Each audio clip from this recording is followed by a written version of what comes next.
You're watching ETVN Philippines.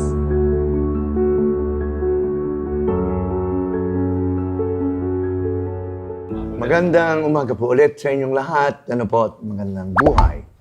Oo, at ako'y natutuwa sa dami ng mga katanungan na dumarating sa atin, sa amin, ano po, na sisikapin ko pong mabigyan ng katugunan sa abot ng aking makakayanan. Lalo na nga po't may kaugnayan sa ating pananampalataya, sa ating pamumuhay ng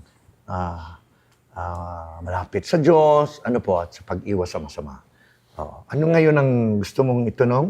Ayun po. Actually, yung fans nyo po ang talagang maraming katanungan. So, kaya eto po. May mga fans na pala ako, ha? Opo, kaya pinupuntahan po namin kayo ngayon dahil wala po yung mga bata. So, eto po yung isa pa sa katanungan nila. Ang pagiging mainggitin po ba ay mana? Dahil po, di ba si Cain ay pinatay niya si Abel dahil sa inggit. So, meron po bang dugo na nananalaytay sa atin? Well, ganito, yung inggit is true, is real. Inggit is real. But that is not original sin. Hindi ho yung galing sa original sin. Ngayon, ang original sin ho, ay yung disobedience ni na Adam and Eve sa God. Ano? Yung kasalanan nilang yun ng disobedience. Kaya talagang yung pagiging disobedient, at naroon na, kasama na lahat yun eh. Pagka disobedient ka, ibig sabihin, hindi ka susunod.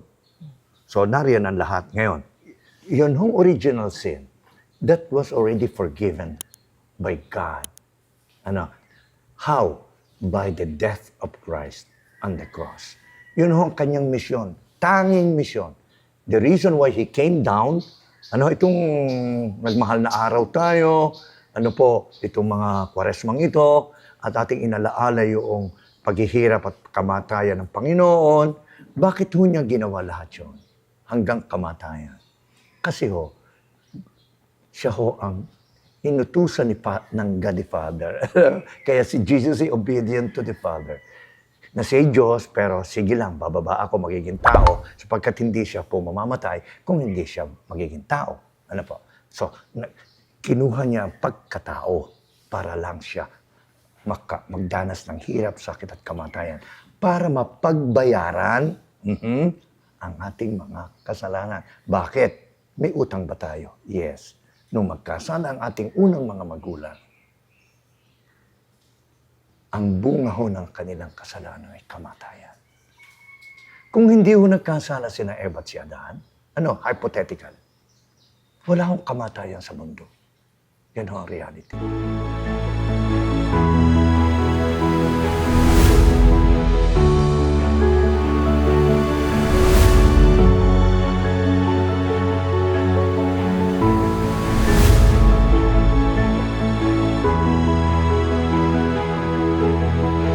You're watching ETVN Philippines.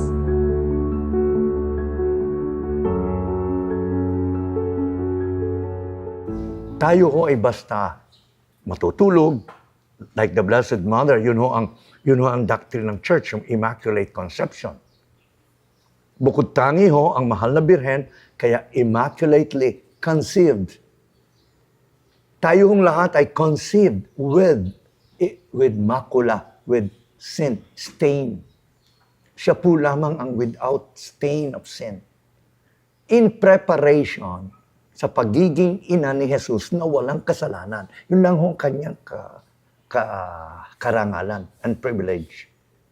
Kaya naman si Maria ho, by logic, did not die.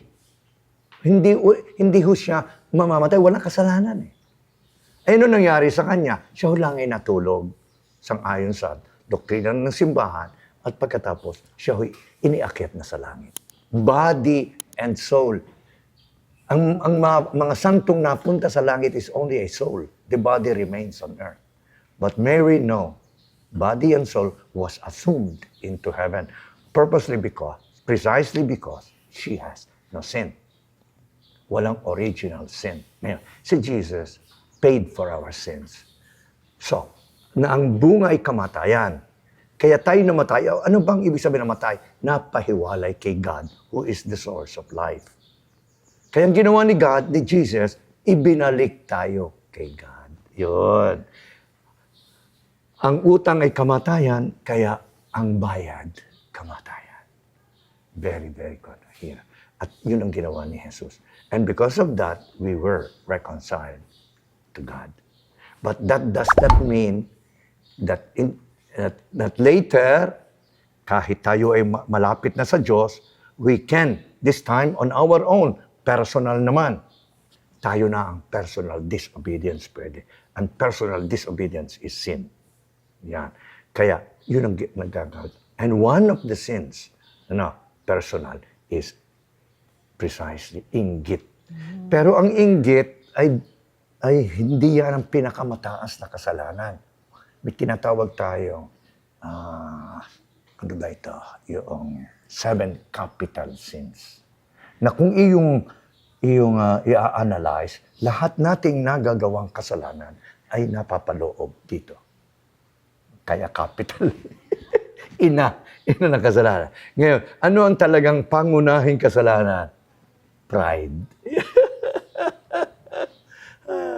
Na yan din naman, ang kasalanan talaga ng ating unang magulang, they were proud. In what sense? Because they wanted to become like God. Yun ang temptation ng Satanas eh. Yes. Eh bakit pa ayaw yung kumain ng bunga niyan? Baba, sabi ni God, pag kumain daw kami niyan, mamatay kami. Wrong. Alam nyo, pag ano pa, sabi pa ni Satanas, hindi. Alam nyo, kaya ipinagbawal sa iyo kasi magiging katulad kayo ni God. Kakaroon kayo ng isip kaloob naman. Ay naku, itong si Eva, wanting to be Diyosa, I want to be God, yung pride. Yan. Ang ibig sabihin ng pride, na ikaw na tao, gusto mo maging Diyos. Yun ang pride, wanting something higher than you are. Kaya yun ang pride. Yun ang simula talaga. At yun ang nananatili sa atin. At ang mga kasunod niyan, anger muna. Wala pang inggit eh. Because you're proud, if anything happens to you, you become angry. You cannot take it. Proud ka eh. And then, pag meron taong mas magaling kaysa iyo, you become envious. Kasi proud ka. Lahat siya galing dyan. And then, you go to lust. Ang ibig sabihin, yung kahalayan. Yung kahalayan ay para pagbigyan ng sarili, ang kagustuhan, ang laman yan. Tapos ang greed, kasama dyan, ang greed ay yung kasakiman. Akin lahat ito. Mine. Yan. At pagkatapos yung sloth, yung pagkatamad. Gusto ko mag-enjoy, tatamad-tamad ako. At saka yung gluttony. Gluttony is talagang enjoying yourself without limitation. Yan naman yan ang 7 capital sins. Kaya ang inggit ay hindi pa yan ang pinaka-sukdulan. And that is not original sin. That is one of the capital sins, kung tawagin. After pride, after anger, then inggit. Okay? Okay, yun na.